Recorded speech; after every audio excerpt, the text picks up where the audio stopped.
Hello guys दोस्तों, स्वागत है आपका हमारी एक और नई वीडियो में। दोस्तों, हमारा आज का टॉपिक है यहाँ पर जो हिस्ट्री चैप्टर चल रहा है मंगोल। हम मंगोल के बारे में पढ़ेंगे कि मंगोल कहाँ के निवासी थे, मंगोल कौन होते थे, ये कौन सी जाति थी।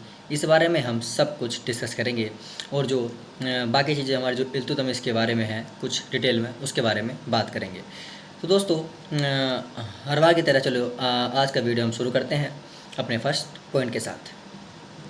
दोस्तों, मंगोल जो है चीन के उत्तर में गोवी के रेगिस्तान के निवासी थे।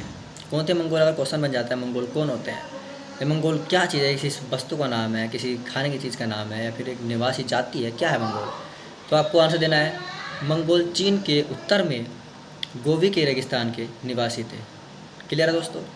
नेक्स्ट पॉइंट है, वह एक घूमने फिरने वाली अर्ध सभ्य जाति थी। जो ये मंगोल होते थे इनमें क्या होता था, ये घूमते फिरते रहते थे एक तरीके से, कहीं भी जैसे मन करा कहीं चले गए, कुछ भी एक तरह सभ्य नहीं थे। ये पूरी तरह से सभ्य नहीं बन पाए थे। ये कभी भी मतलब ऐसे कि ये गलत होगा या फिर वो क्या सोचेगा, इस बारे में इनसे दूर से कोई मतलब नहीं होता था। इनका बस मेन फोकस होता था कि बस खुद का मन कर रहा है या खुद को अच्छा लग रहा है तो ये कर रहे हैं। ये ऐसी जाति थी, तो इसलिए इन्हें जो है अर्धसभ्य बोला गया, एक तरीके से अर्धसभ्य जाति इन्हें कहा गया था। नेक्स्ट है, उनका मुख्य पेशा जो था घोड़ों और अन्य पशुओं का पालन करना था। ये क्या करते थे, घोड़े रखते थे अपने पास तो घोड़ों को पालते थे उन्हें, और जो पशुओं रखते थे पशु को भी पालते थे इन्हें। उसी से अपना ये खाना पीना गुजारा जो चलता रहता था, उन्हीं से इनका चलता रहता था और वहीं पर इनका एक तरह से टाइम स्पेंड होता रहता था। ये सब उसी में आपस में व्यस्त रहते थे दोस्तों वहीं पर। दोस्तों, ये जो जाति थी ये बहुत गंदी जाति रहती थी, मतलब एक तरह से बहुत गंदे रहते थे ये। इनका क्या होता था, ये कभी भी मतलब ऐसे थे जैसे मैंने बताया सभ्य नहीं थे, इन्हें पहनने ओढ़ने का वो नहीं था, सेंस नहीं था। ये बस ऐसे ही गंदे रहते थे, बस ये अपना देखा जाएगा इस तो एक तरह से ये अपना बस जीवन यापन कर रहे थे, बस इतना ये करते थे। आगे बात करेंगे दोस्तों कि जो है ये इनके साथ एक चीज़ और थी, ये जो है ना दोस्तों, ये सभी प्रकार के मांस खाते थे। कुछ ऐसा नहीं था कि ये ना खाते हों, ये सभी प्रकार के दोस्तों मांस वगैरह खाते रहते थे। इन जातियों का यही तो संफंडा था, ये कभी भी वो नहीं करते थे कि ये खाना या नहीं खाना, इन्हें बस जो अच्छा लगता था ये वही खाते थे। इनके साथ सीन ही ऐसा था कि मतलब बस ये पसंद आ रहा है, अच्छा लगा तो ये खाना है इन्हें। इनका सिस्टम ऐसा होता था दोस्तों।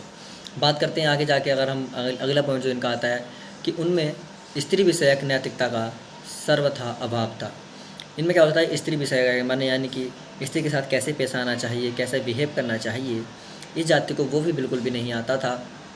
इसमें यही करते थे ये कि उनमें स्त्री विषयक नैतिकता का सर्वप्रथम अभाव रहा है, क्योंकि उन्हें पता ही नहीं था कि स्त्री के साथ कैसा नैतिक व्यवहार किया जाता है और स्त्री को कैसे ट्रीट किया जाता है। इन्हें कुछ नहीं आता था, ये बस स्त्री को ऐसे ही मतलब आप समझ सकते हैं प्रॉपर तरीके से ये सेंस नहीं थे इनमें, इस जाति में। तो क्या था दोस्तों, आगे बात करते हैं। यद्यपि माँ का सम्मान करते थे ये, इनमें क्या होता था कि मतलब वैसा स्त्री के पीछे नैतिकता नहीं थी इनमें, लेकिन जो माँ होती थी बस ये माँ का सम्मान करते थे, ये मेरी माँ है। मतलब एक तरह से माँ को तो बहुत ज़्यादा मानते थे, ये सम्मान करते थे। इस जाति के लोगों का यही एक था। आगे बात करें, वे विभिन्न कबीलों में बटे थे, क्योंकि जैसे बताया पहले लोग क्या होते थे, ये जाति जो होती थी कबीलों में बनाकर रहते थे।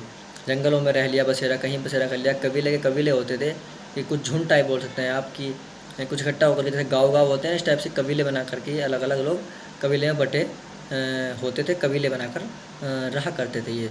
तो कई जैसे कबीले में बटे होते तो उन्हीं कबीलों में से एक कबीले में 1163 में तेमुचिन उर्फ चंगेज खां, आपने चंगेज खां का नाम सुना होगा, तो ये तेमुचिन नाम था उसका, तेमुचिन उर्फ चंगेज खां का जन्म हुआ था।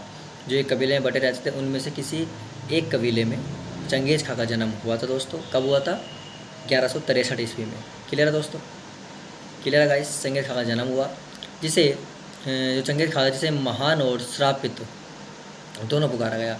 चंगेज खां का जो जीवन काल रहा उसे महान भी बुलाया गया और श्रापित भी बुलाया गया था। और इसके पिता जो थे, इसके पिता येसुगाई बहादुर था। उसका पिता था वो था येसुगाई बहादुर। दोस्तों, हमने इस चीज़ को कवर किया। अब बात करते हैं आगे अगर हम कि इल्तुतमिश के बारे में, कि इल्तुतमिश पहला शासक था जिसने, आगे एक सेकंड गाइस, हम सोच रहे हैं कि आपको इस वीडियो में ये तो कवर करेगा ही, अगला कुछ भी हम सोच रहे हैं कि आपको कुछ इन्फॉर्मेटिव चीज़ें बताने की।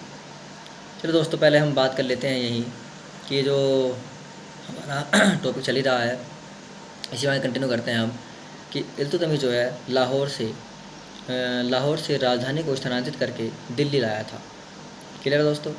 और इसने हौज सुल्तानी का निर्माण दिल्ली कोहना के निकट करवाया था। बात करते हैं दोस्तों इल्तुतमिश के बारे में। तो इल्तुतमिश पहला शासक था जिसने 1229 ईस्वी में बगदाद के खलीफा से सुल्तान पद की वैधानिक स्वीकृति प्राप्त की थी। क्या कहता है इसने? इल्तुतमिश पहला ऐसा शासक था जिसने 1229 ईस्वी में बगदाद के खलीफा से सुल्तान पद की वैधानिक रीति से मंजूरी हासिल की थी। और बात करें कि इल्तुतमिश की मृत्यु जो हुई थी वो अप्रैल गाइस नेक्स्ट है चंगेज खां से बचने के लिए ख्वारिज्म के सम्राट जलालुद्दीन को इल्तुतमिश ने अपने यहाँ शरण नहीं दी थी। तो यही था, चंगेज़ खां का डर ऐसा था उससे अगर वो कर देता तो चंगेज़ खां उसको नहीं छोड़ता। इस वजह से जलालुद्दीन ने भी इल्तुतमिश को अपने यहाँ शरण नहीं दी थी। इल्तुतमिश के बाद उसका पुत्र रुकनुद्दीन फ़िरोज़ गद्दी पर बैठा था।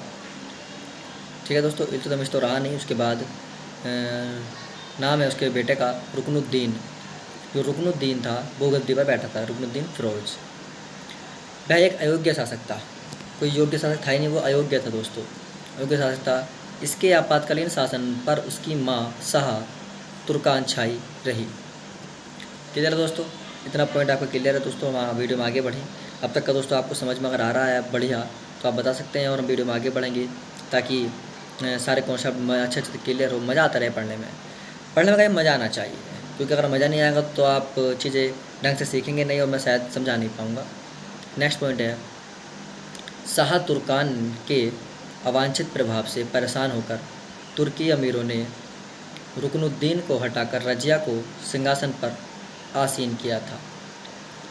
तो ये पॉइंट दोस्तों समझ में आया कि तुर्की अमीरों ने रुकनुद्दीन को हटा दिया था और रजिया को बैठाया था सिंहासन पर। ठीक, क्लियर है। इस प्रकार रजिया बेगम प्रथम मुस्लिम महिला थी। जो रजिया बेगम आपने सुना होगा, रजिया बेगम जो थी प्रथम मुस्लिम महिला थी जिसने शासन की बागडोर संभाली थी। ये पहली ऐसी महिला थी जिसने शासन को अपने हाथों में लिया था। उसका नाम था रजिया बेगम। तो आपको ये नाम याद होना चाहिए, रजिया बेगम थी ऐसी पहली मुस्लिम महिला जिसने पूरे शासन की, कारोबार की, सब कुछ पूरा का जो भागम दौड़ है वो सब अपने हाथों में ली थी, कमान अपने हाथों में ली थी दोस्तों। तो दोस्तों आई होप आपको ये वीडियो अच्छी लगी होगी। दोस्तों वीडियो का इन्फॉर्मेटिव और अच्छी लगी है तो दोस्तों प्लीज़ वीडियो को लाइक कर दीजिए, चैनल को सब्सक्राइब कर लीजिए, क्योंकि इसी तरह की वीडियो हम हर बार की तरह आपके लिए लाते रहेंगे, जरूर लाते रहेंगे। बाकी दोस्तों वीडियो में कुछ भी अगर अच्छा लगा है आपको प्लीज़ उस अच्छा लगने के लिए वीडियो को लाइक कीजिए। और दोस्तों वीडियो की टाइमिंग सही है तो बता दीजिए, मैं हर बार ये पूछ रहा हूँ आपसे, क्योंकि मैं चाहता हूँ कि जिस टाइम आप फ्री हो या जिस टाइम आप देखने के लिए अवेलेबल हों तभी मैं वीडियो आप तक पहुँचाऊँ। दोस्तों बस आज की वीडियो में इतना ही है, मिलेंगे आपसे फिर किसी नई वीडियो में।